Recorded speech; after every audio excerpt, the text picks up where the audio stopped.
Hey everybody, thought I'd take advantage of this crazy weather to do a video for Saturday morning whilst I'm in the car waiting for it all to pass.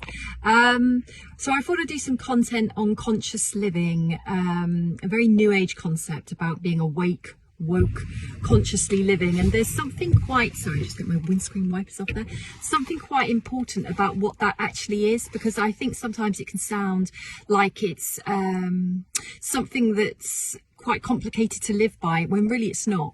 Conscious living is merely being aware you have choices. So conscious living is looking at each aspect of your life, how you're living it, what you're living, parts of your personality, which bits are working for you, which bits aren't working so well for you. And knowing that there is a choice at each stage, at each step in that, of living that same experience in a different way next time. So there's always a next time. There's always lots of opportunities to put all these new things that we learn into practice. And when we reflect and observe, and it's really about our self-awareness, we can look back and think, how would I like to do that same situation again and do it better, or with a much better outcome, or make it less painful, or actually do it more in alignment for what's working for me. Because when you're living consciously, you're living more in alignment with your soul. Again, that can be like, well, how do you do that? But let's keep it simple. It is really simple. It's about choice. When you're making decisions in how you react, respond, things you go for, things you don't go for, what type of life you want to be living, if you get a good feeling inside you, you're living consciously. You're living, making choices that work actually for you, but not for other people. It's specific to you.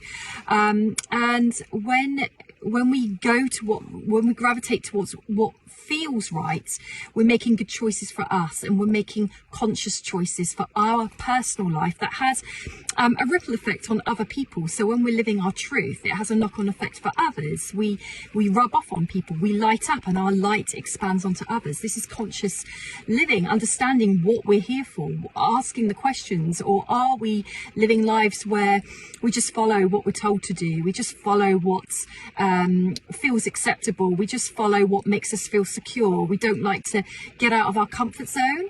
But when we actually consciously live, we challenge all of that.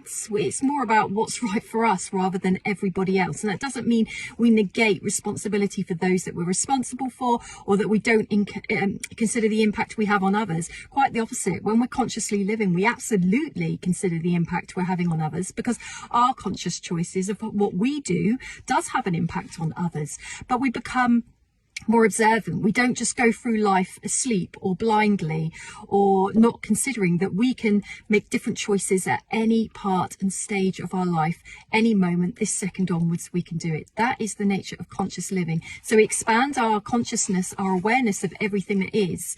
And as we do that, doors open in front of us. Our living experience gets bigger. We attract more things into our world purely because we've allowed this to expand. Conscious living, it's just about asking the right questions. Don't worry about what the questions are. Even by thinking, what do I need to be asking to be consciously living, is already starting to expand your consciousness, which is living consciously. I think the rain and the hail is passing now, so I think I'm going to run for it. Have a good weekend, everybody.